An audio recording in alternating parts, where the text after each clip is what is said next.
जळगावात गुन्हेगारी पुन्हा डोक वर काढताना दिसत असून याच दरम्यान जळगाव शहर खुनाच्या घटनेने हादरला आहे। जुन्या वादातून तरुणाचा निर्घृण खून केल्याची धक्कादायक घटना शहरातील कालिका माता मंदिर परिसरातील हॉटेल भानू येथे घडली।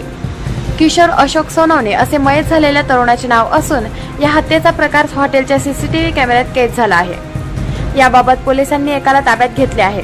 या प्रकरणी रात्री उशिरापर्यंत शनीपेठ पोलीस ठाण्यात गुन्हा दाखल करण्यात आला आहे। याबाबत अधिक माहिती अशी की किशोर सोनवणे हा आपल्या परिवारासह वास्तव्याला आहे। किशोर सोनवणे याचे काही जणांसोबत जुना वाद होता।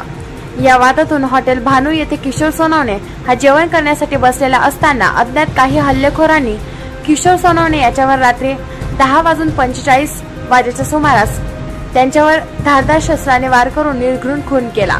हा प्रकार हॉटेलच्या सीसीटीव्ही कॅमेऱ्यात कैद झाला आहे। दीपक राठोड यांचा रिपोर्ट DR न्यूज जळगाव।